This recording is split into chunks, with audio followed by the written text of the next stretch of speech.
찾아서 읽도록 하겠습니다. 창세기 24장 1절에서 9절까지 말씀입니다.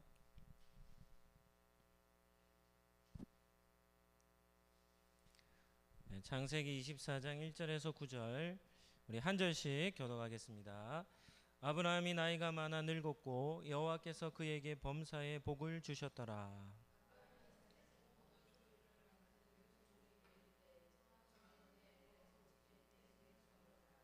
내가 너에게 하늘의 하나님 땅의 하나님이신 여호와를 가리켜 맹세하게 하노니 너는 내가 거주하는 이 지방 가나안 족속의 딸 중에서 내 아들을 위하여 아내를 택하지 말고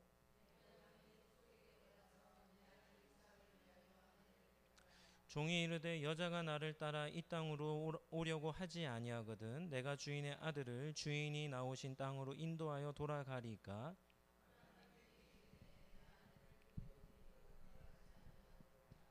하늘의 하나님 여호와께서 나를 내 아버지의 집과 내 고향 땅에서 떠나게 하시고 내게 말씀하여 내게 맹세하여 이르시기를 이 땅을 내 씨에게 주리라 하셨으니 그가 그 사자를 너보다 앞서 보내실지라. 네가 거기서 내 아들을 위하여 아내를 택할지니라.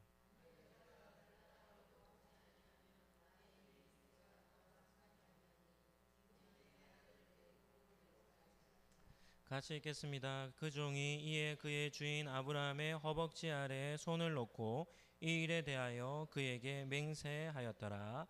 아멘. 오늘은 창세기 24장 말씀을 가지고 아브라함과 종의 언약이라는 제목으로 말씀을 나누도록 하겠습니다. 한번 따라하겠습니다. 언약 백성은 하나님의 약속을 끝까지 지킵니다. 오늘은 6월 셋째 주 수요 기도회입니다. 우리 기도자들에게는 여러 가지 사명이 있는데요. 그 중에 지난번에도 말씀을 드렸듯이 우리는 기도에 열정이 좀 있어야 합니다. 그리고 그러한 열정을 우리 주변에 있는 제일 먼저는 성도들에게 좀 잘 전달하는 것입니다. 그래서 우리가 주일날 예배라든지 그들과 함께 기도하는 시간이 있다면 우리가 열정적으로 기도하는 기도의 불을 그들에게 잘 전해야 할 사명이 있는 줄로 믿습니다. 우리 상록교회 기도의 온도를 높이시는 기도의 용사들 되시기를 예수님 이름으로 축복합니다. 옆에 계시는 분들과 함께 축복합시다. 뜨겁게 기도합시다. 제가 좀 전달해 드리겠습니다. 네. 오늘 본문을 중심으로 언약 백성은 무엇을 따라 살아야 하는지에 대해서 살펴보도록 하겠습니다. 첫 번째는 아브라함과 하나님과의 관계입니다. 오늘 본문 읽은 본문이죠. 본문을 읽으시면서 좀 이렇게 느껴지는 절이 있습니까? 저는 24장을 딱 펼쳐서 읽는 순간 감동을 딱 받았습니다. 그 본문이 1절 말씀입니다. 1절 우리 같이 한번 더 읽어볼까요? 1절입니다. 아브라함이 나이가 많아 늙었고 여호와께서는 그에게 범사에 복을 주셨더라. 아멘. 1절을 읽으면 무엇을 발견할 수 있습니까? 아브라함의 노년의 삶이 어떠했는가를 보게 됩니다. 사라가 죽고 난 이후니까 아브라함의 나이가 137세 이후겠죠. 좀 더 정확하게 얘기한다면 이삭이 40세에 결혼을 했거든요. 그러니까 이삭이 결혼하는 장이니까 아브라함이 몇 살이라는 겁니까? 140세라는 뜻이겠죠. 그러면 아내를 잃은 지 몇 년이 되었을 때쯤입니까? 한 3년 정도 지났을 때입니다. 중요한 것은 무엇인가 하면 아브라함의 나이가 140세쯤 되었을 그때에 아브라함과 하나님과의 관계가 어떠했는가 하는 것입니다. 성경에 보면 가끔씩 평화의 때가 주어집니다. 평화. 근데 그 평화는 하나님께서 허락해 주시는 겁니다. 어떤 때에 평화가 주어지겠습니까? 이런 질문을 할 필요도 없습니다. 어떤 때겠습니까? 하나님과 그 당사자죠. 하나님과 그 공동체겠죠. 선순환적 관계를 맺고 있을 때 주어지는 것이 평화입니다. 성경에 나오는 평화 샬롬은 그냥 주어지는 것이 아니라 하나님과 좋은 관계를 맺고 있을 때에 그 결과로 주어지는 것이 평화입니다. 이런 예를 가지고 오늘 1절을 다시 보면 아브라함의 나이가 140세 정도 되었을 그때에 어떤 일이 발생합니까? 여호와께서 아브라함의 범사에, 아브라함의 모든 일에 무엇을 주십니까? 복을 주십니다. 아브라함이 140세쯤 되었을 때 그의 인생은 하나님으로 인하여 진정한 평화를, 평강을 누리고 있었다는 것이죠.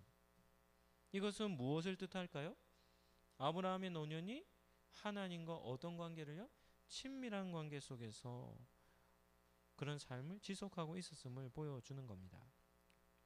기도의 자리에 나오신 여러분, 여러분은 노년에 어떤 꿈을 꾸십니까? 대부분의 사람들은 노후에 고생하지 않기를 이렇게 소망하죠. 뭐 몸이 너무 아파서 고생을 한다든지, 뭐 여러 가지 상황들 때문에 뭐 걱정거리가 뭐 끝이 없다든지, 그런 노후를 보내기를 원하는 사람은 아무도 없습니다. 하지만 성도는 그러한 소망보다 한 단계 더 수준 있는 소망을 가져야 합니다. 어떤 소망입니까? 창세기 24장 1절입니다. 창세기 24장 1절 말씀에 아브라함의 이름을 대신해서 여러분의 이름을 한번 넣고 한번 같이 한번 읽어보시겠습니까? 조금 부담스럽기도 하지만 너무 크게 안 읽으셔도 됩니다. 네, 제가 좀 크게 읽을 거니까 네, 한번 읽으시죠. 정화주 목사가 나이가 많아 늙었고 여호와께서 그에게 범사에 복을 주셨더라. 아멘. 최고의 노후 대책 무엇입니까? 나이가 들어갈수록 하나님과의 관계가 더욱 친밀해지는 겁니다. 하나님은 당신과 친밀한 관계를 맺고 있는 성도들에게 범사가 잘 되는 복을 허락해 주시는 것이죠. 그래서 하나님과의 관계가 좋다면 너무 염려를 안 하셔도 됩니다. 그리고 하나님과 관계를 잘 맺는 것이 가장 좋은 노후에 대한 대안이라는 것을 우리는 본문을 통해 볼 수 있죠. 아브라함이 이삭이 자랐을 때 모리아산에서 이삭을 온전히 하나님께 바쳤습니다. 아브라함은 사라가 죽었을 때 사라를 묻을 땅을 어떻게 했습니까? 온 힘을 다해 그 땅을 값을 지불하고 매입했죠. 나이가 들어가면 들어갈수록 아브라함의 결정, 가정사에 대한 결정, 이런 것을 보면 아브라함의 믿음이 점점 더 견고해져 갔음을 볼 수 있습니다. 아내를 잃고 혼자 외로움 속에서 고통받으며 살았던 아브라함의 모습이 아닌 것이죠.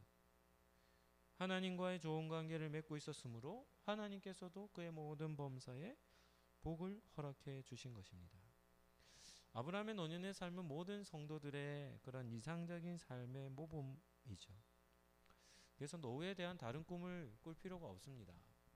오늘 창세기 24장 1절 이 본문이 오늘 기도의 자리에 참석하신 기도자 여러분들의 노후가 되시기를 예수님 이름으로 축복합니다. 시편 73편 28절 말씀 우리 같이 한번 읽어보겠습니다. 같이 한번 읽어보겠습니다. 시작. 하나님께 가까이 함이 내게 복이라. 내가 주 여호와를 나의 피난처로 삼아 주의 모든 행적을 전파하리이다. 아멘. 신앙생활의 연차가 더해가면 더해갈수록 하나님과의 거리가 점점 더 가까워지시기를 예수님 이름으로 축복합니다. 이것이 아브라함의 140세 되었을 때에 그에게 그가 누렸던 하나님이 주신 범사의 복이었던 것입니다. 이런 것은 좀 부러워하시기를 바라고, 그리고 그러한 삶이 되도록 이런 말씀을 붙들고 기도하시기를 바랍니다. 두 번째는 노년의 아브라함이 행한 일입니다. 창세기 22장부터 25장까지 아브라함이 이삭을 낳고 난 이후에 장이죠. 22장부터 이삭을 바치는 때부터 아브라함이 죽기까지, 다시 말하면 아브라함의 노후의 인생 속에 22장, 23장, 24장에 한 가지씩의 어떤 주목해야 될 사건들이 나오죠.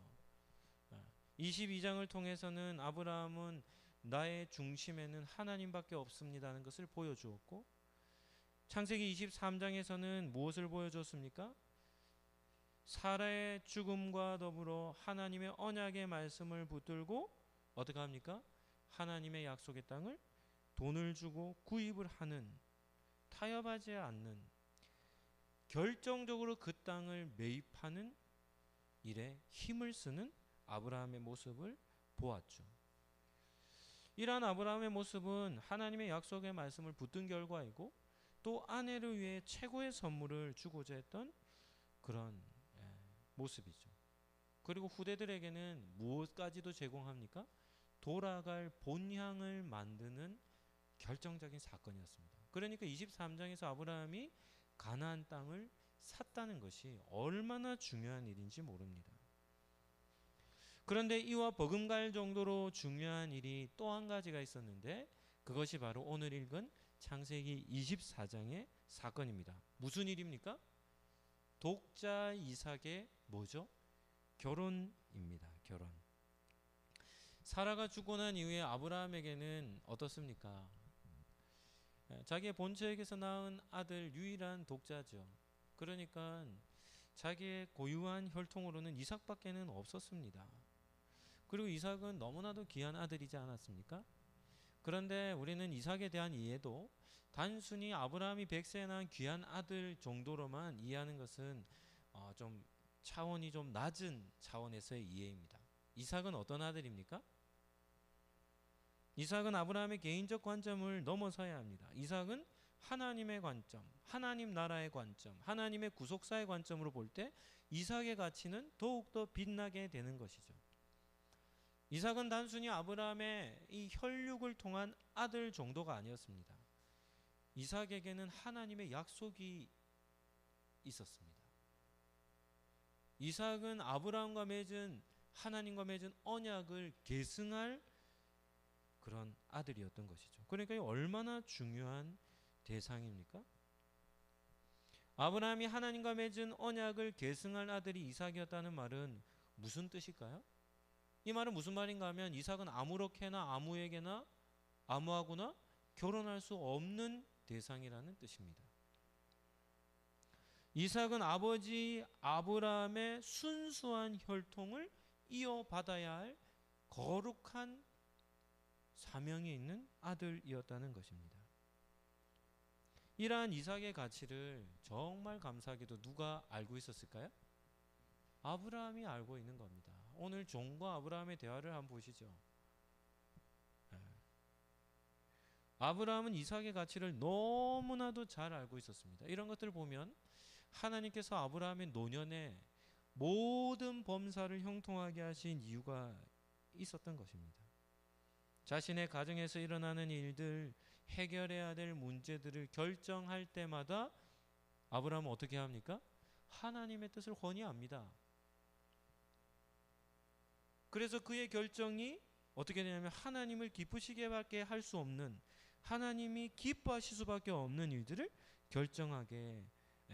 결정하는 그런 모습을 볼 수 있는 것이죠. 여러분의 삶도 이와 같기를 축복합니다. 우리가 하나님을 점점 알아가는 사명이 있지 않습니까? 말씀을 듣고 하나님을 알아가면 알아갈수록 하나님의 뜻에 대한 점점 더 이 선명해져가는 그런 눈이 열려 우리가 일상에서 결정하고 우리가 일상에서 계획을 세우는 일들이 하나님의 선한 뜻이 성취가 되는 일들이 되시기를 예수님 이름으로 축복합니다. 세 번째는 아브라함과 종의 언약입니다. 오늘 본문에서 아브라함이 독자 이삭의 결혼을 준비하는 과정에서 하나님의 뜻을 온전하게 성취하기 위해 한 중요한 대상이 등장하는데 그가 누구입니까? 아브라함의 늙은 종입니다. 늙은 종.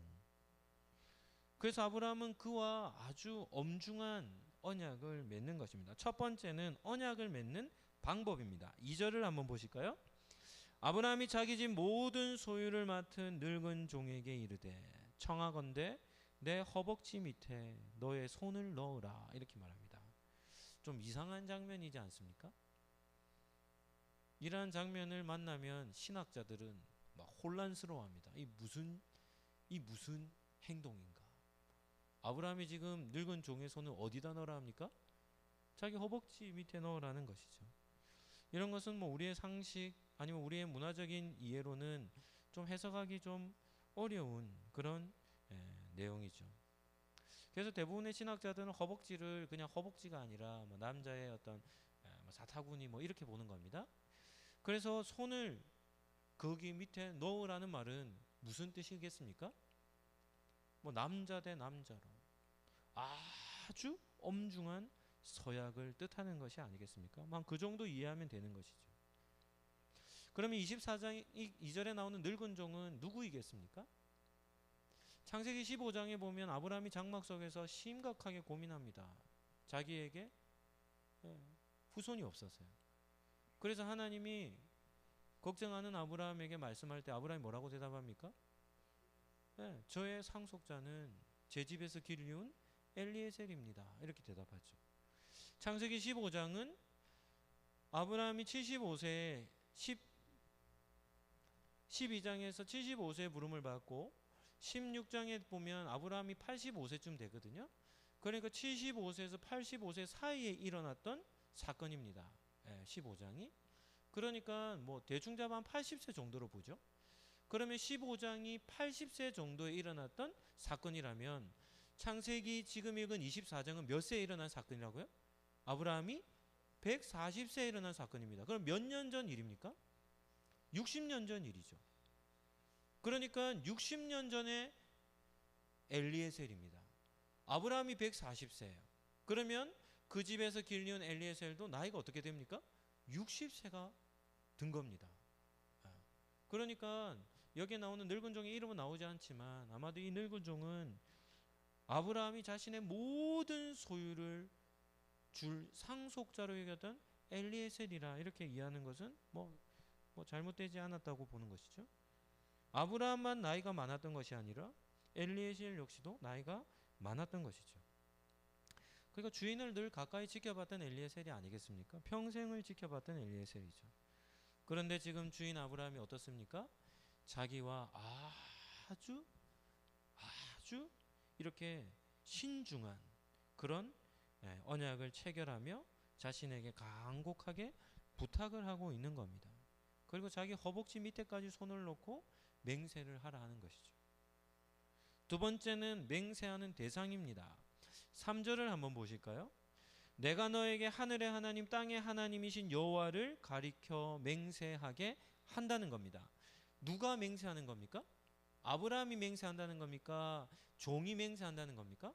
아브라함이 하늘의 하나님 땅의 하나님이신 여호와를 가리켜 너가 뭐 하도록요? 맹세하게 하도록 한다는 것이죠. 성경에 보면 한 번씩 극단적으로 언약하는 극단적으로 맹세하는 사람들이 나옵니다. 누구의 이름으로 맹세합니까? 하나님의 이름으로 맹세합니다. 뭐 이런 사람들이 나와요. 내가 하나님의 이름으로 여호와의 이름으로 맹세하노니 그 일을 반드시 내가 이루겠다. 이런 맹세를 하는 것이죠. 하나님의 이름으로 언약을 맺는다는 것은 무슨 뜻입니까? 절대로 파기할 수 없다는 뜻이 아니겠습니까? 아브라함이 지금 얼마나 진지하게 맹세합니까? 자기 허벅지 밑에 손을 넣으라 하고 맹세의 대상은 누구를 삼고 있습니까? 하늘과 땅의 여호와 하나님을 가리켜 맹세하게 하고 있는 것입니다. 지금 아브라함의 태도가 어떻습니까?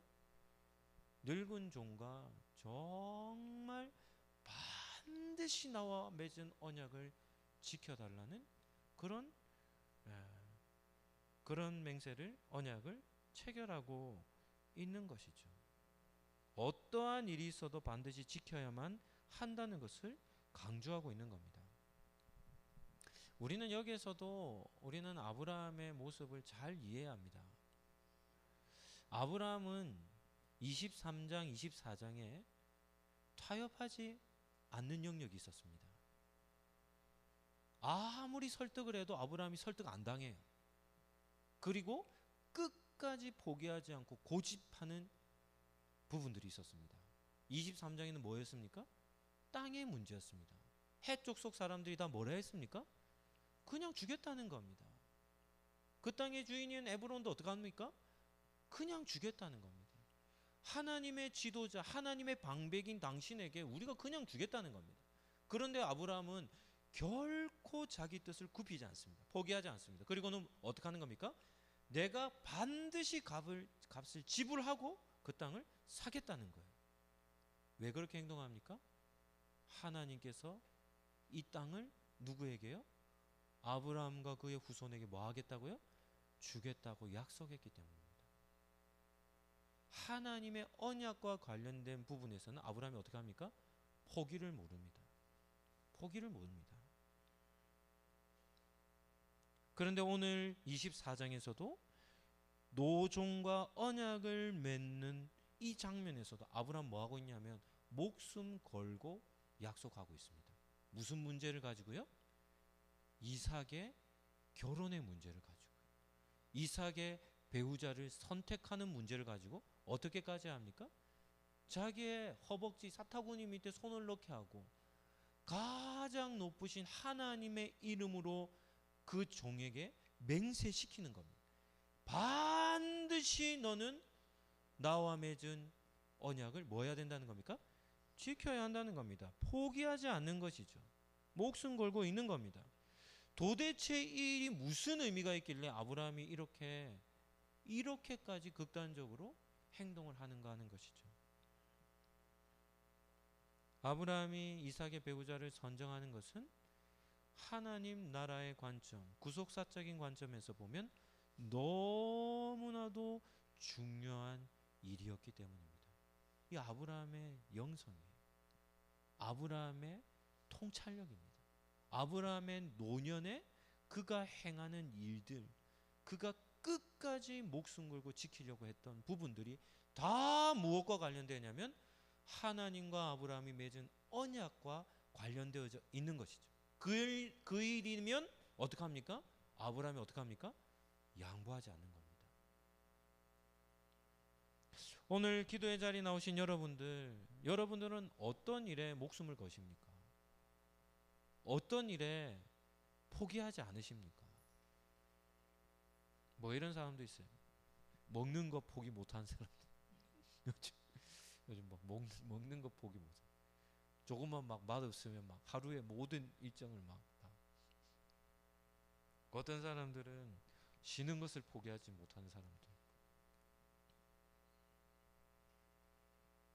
어떤 사람들은 뭐 취미 활동 이런 데 목숨 거는 사람이 있습니다. 그 우리 삶의 본질이 아니거든요. 구하는 반면에 어떤 사람들은 뭐 나눔과 섬김을 두려워합니다. 벌벌벌벌 떱니다. 돈 앞에 막 부들부들부들 떱니다.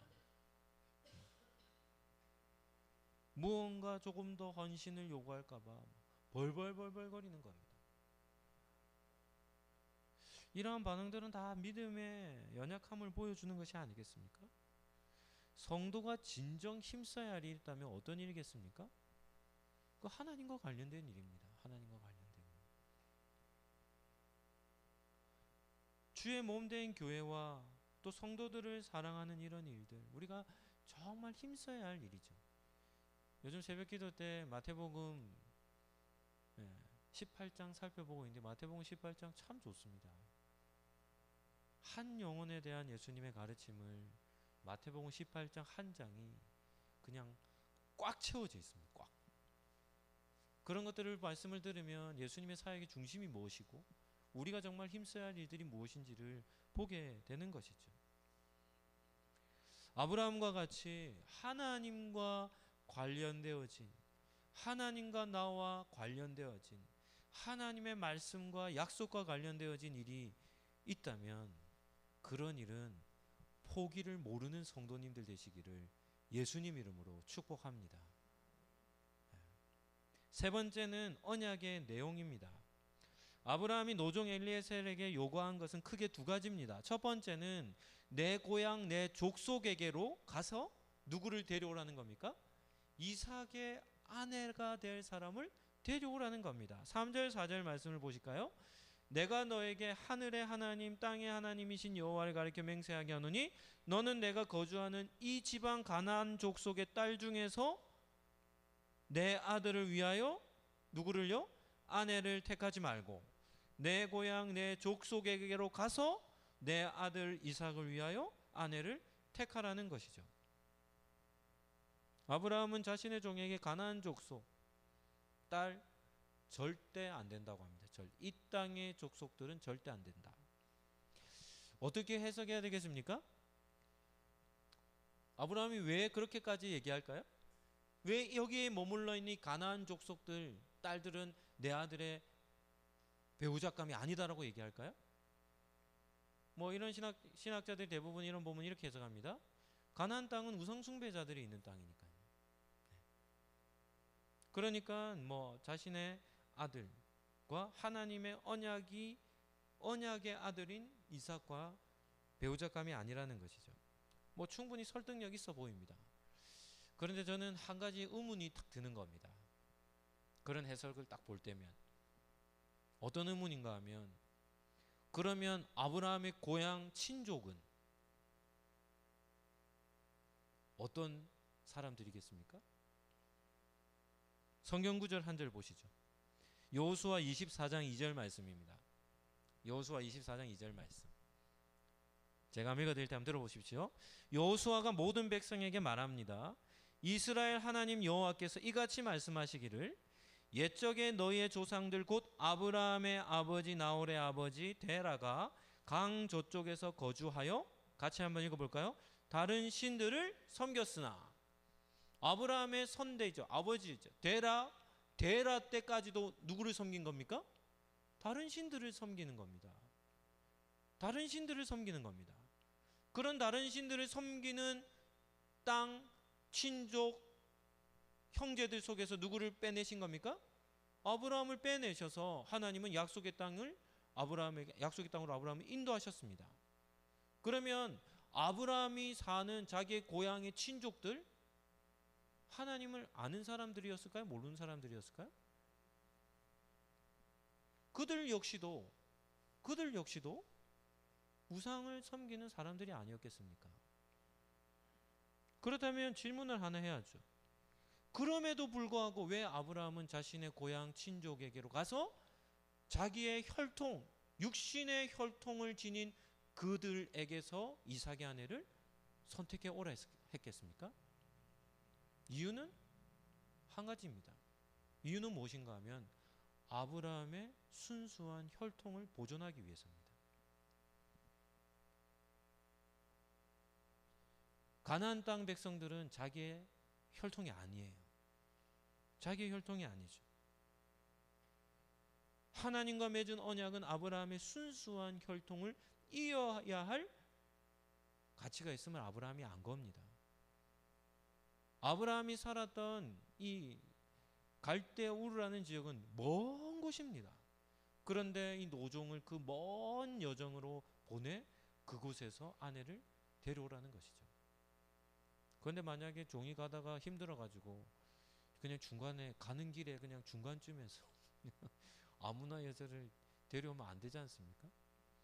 그래서 아브라함은 자신의 혈통, 순수한 혈통을 지키고자 이 종과 아주 엄중한 맹세를 하고 있는 것입니다. 두 번째 언약의 내용은 어떤 내용입니까? 이삭을 고향 땅으로 절대 데려가지 말라는 것입니다. 아브라함의 말을 듣고 있었던 종이 주인에게 묻습니다. 혹시 그 땅에서 여자가 따라오지 않으려 한다면, 주인의 친족 중에서 여자 하나를 택했는데 그런데 그 여자가 나를 따라오지 않으려고 한다면 주인의 아들을 그곳으로 데려가야 합니까? 이렇게 이 종이 묻죠. 그 말을 들은 아브라함의 반응이 어떠했겠습니까? 6절에서 8절까지 나옵니다. 제가 읽어드리겠습니다. 아브라함이 그에게 말합니다. 내 아들을 그리로 뭐 하지 말라고요? 데리고 돌아가지 아니하도록 하라. 이유가 나옵니다. 하늘의 하나님 여호와께서 나를 내 아버지의 집과 내 고향 땅에서 떠나게 하시고 내게 말씀하시며 내게 맹세하여 이르시기. 누구의 맹세가 있습니까? 하나님의 맹세가 있습니다. 이 땅을 내 씨에게 주리라 하셨으니 그가 그 사자를 너보다 앞서 보내실지라. 네가 거기서 내 아들을 위하여 아내를 택할지니라. 만일 여자가 너를 따라 오려고 하지 아니하면 나의 이 맹세가 너와 상관이 없나니 오직 내 아들을 데리고 그리로 가지 말라는 겁니다. 아브라함은 이삭을 절대로 고향 땅으로 데리고 가서는 안 된다고 얘기하죠. 이러한 강조점도 어디에 있습니까? 하나님과 맺은 언약 때문입니다. 이삭은 어디를 떠나면 안 됩니까? 약속의 땅을 떠나면 안 되는 것이죠. 여자를 데리고 와야지 이삭을 다시금 데려가서는 안 된다는 것입니다. 이러한 아브라함의 삶의 중심 어떠합니까? 아브라함은 나이가 많았음에도 하나님과 맺은 언약에 조금도 흔들림이 없습니다. 도리어 어떻습니까? 더 굳건하게 서 있는 겁니다. 그 약속이 자신의 인생의 가장 중요한 가치였음을 아는 것이고, 그리고 그 약속을 이제 나에게서 누구에게로요?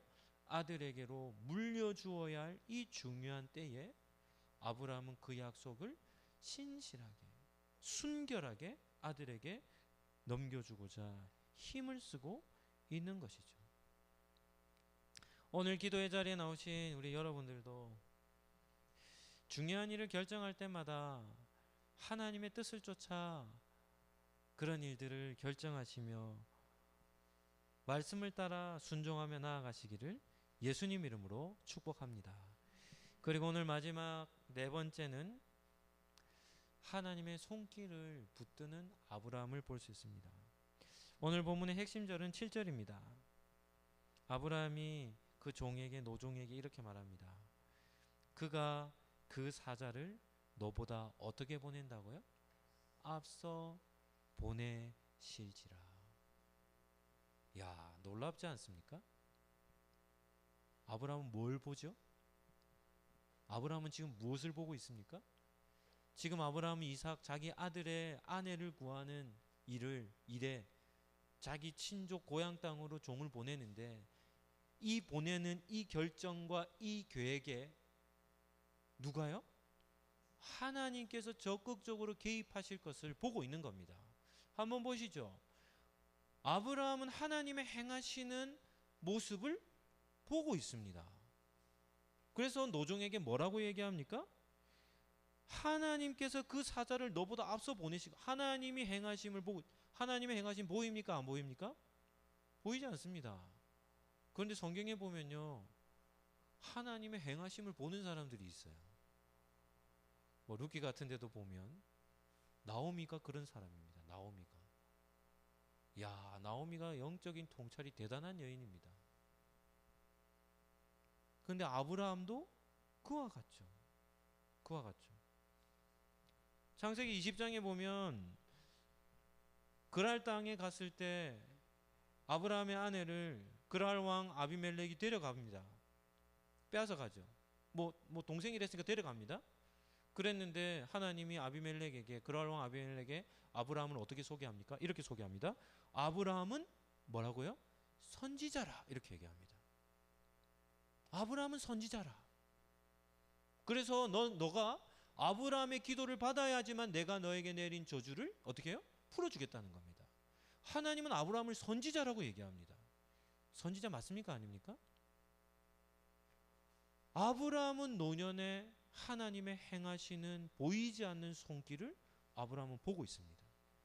내가 지금 결정하고 계획하는 이 일에 하나님이 적극적으로 개입하셔서 이 일을 성취시켜 주실 거라는 것을 아브라함이 종에게 말을 하고 확신을 주고 있는 것이죠. 이유가 무엇입니까? 지금 아브라함이 무엇을 따라 행하고 있기 때문입니까?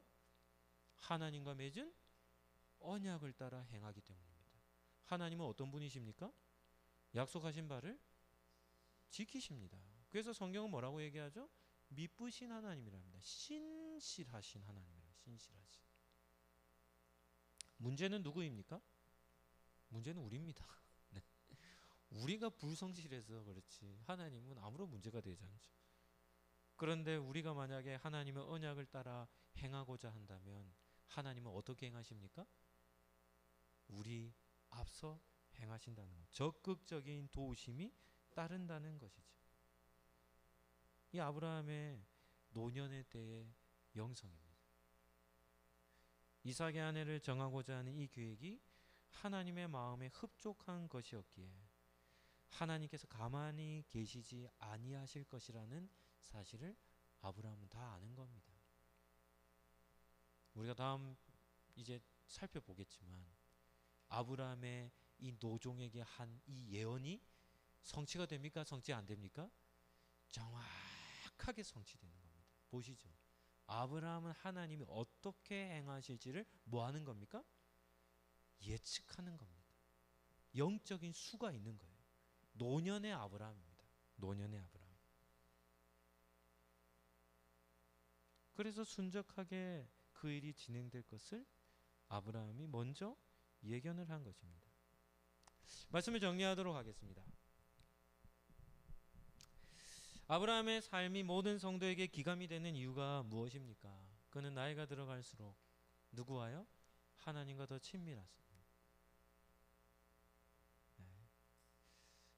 1절 말씀이 참 부럽지 않습니까? 우리 1절 말씀 한 번만 더 읽어보시죠. 1절 말씀. 1절 말씀 그냥 읽으면 남의 말씀 같으니까 자기 이름을 넣어서 한 번만 더 읽으시죠. 한번 좀 작게 읽으셔도 됩니다. 한 번 더 읽으시죠. 정화주 목사가 나이가 많아 늙었고 여호와께서 그에게 범사에 복을 주셨더라. 아멘. 아브라함은 나이가 들어가며 하나님의 뜻에 대한 분별력을 놓치지 않았고 그가 힘쓴 모든 일들, 포기하지 않은 일들이 다 하나님과 언약 맺은 일들이죠. 그렇게 삶을 살았더니 하나님께서 모든 일에 복을 주시는 겁니다. 신명기 28장의 말씀이 아브라함에게 그대로 다 적용되는 겁니다. 내가 너에게 명령한 규례와 법도를 다 지켜 행하면 어떻게 복 줍니까? 들어가도 복이요, 나가도 복이요, 앉아도 복이요, 일어서도 복이요. 너가 만지는 떡반죽 그릇 모든 삶의 범사가 다 어떻게 됩니까? 복이 된다는 겁니다. 이 아브라함의 노년에 그대로 다 성취가 되는 것이죠. 이러한 아브라함의 삶과 좀 상반된 인물을 꼽으라고 한다면 누가 있겠습니까? 그의 아들 이삭입니다. 앞으로 살펴보겠지만 이삭은 젊을 때에 하나님께 적극적으로 순종해서 몇 배 복을 받습니까? 100배 복을 받아요. 그런데 이삭은 노년에 눈이 어두워져 가며 어떻게 하냐면 하나님께서 이삭과 리브가에게 말씀하신 약속을 잊어버립니다. 그래서 이삭은 노년의 때에 하는 일들, 계획한 일들이 계속 누구와 삐그덕거리냐면 하나님께서 계획하신 일들과 삐그덕삐그덕거립니다. 이것이 이삭의 노년의 모습입니다. 그런데 아브라함은 어떻습니까? 아브라함은 이삭이 청소년이 되었을 때 흔들리지 않습니다. 사라가 죽었을 때 흔들리지 않습니다. 자기 아들의 아내를 선택하는 일에 흔들리지 않습니다. 시간은 계속 지나고 나이가 점점 들어가는데도 아브라함은 어떻게 합니까? 영적 분별력이 조금도 흐트러지지 않습니다. 어떤 일에 목숨을 걸고 포기하지 말아야 하는지를 정확하게 분별하고 있으니까 아브라함은 무엇을 보는 겁니까? 하나님의 보이지 않는 손길을 보는 것이죠. 여러분들은 어떤 삶을 살기를 원하십니까? 신앙의 연차가 오래되었음을 자랑하기보다 신앙의 연차가 오래됨과 더불어 그분과 더 가까워짐을 자랑하시기를 예수님 이름으로 축복합니다. 성도에게 있어서 가장 중요한 것은 누구와의 관계입니까? 하나님과의 관계입니다. 오늘 우리 권사님도 기도해 주셨지만 하나님과의 관계입니다. 하나님과의 관계. 그러니까 아브라함의 지금 우리가 계속 22장부터 계속 주제는 설교 주제가 별 다르지 않아요. 지난주 제가 이번 주 설교도 주제를 뽑았는데 지난주도 언약 백성은 하나님과 맺은 언약을 붙듭니다. 오늘 이번 주 비슷합니다. 그게 조금 바꿨어요. 똑같은 주제인데. 네네. 왜냐하면 아브라함의 노년이 그와 똑같은 선상에서 일만 사건만 다르지 어떻게 됩니까? 삶의 원리는 어떻습니까? 똑같은 자세를 취하고 있기 때문입니다. 네. 한번 따라하시죠. 언약 백성은 하나님과의 약속을 끝까지 지킵니다. 네, 이것이 아브라함의 노년의 삶의 모습이었습니다. 오늘 기도의 자리에 나오신 우리 성도님들도 아브라함과 같이 하나님의 말씀, 하나님이 주신 약속이라면 끝까지 붙들고 기도하시며 그러한 삶을 살아가시기를 예수님 이름으로 축복합니다.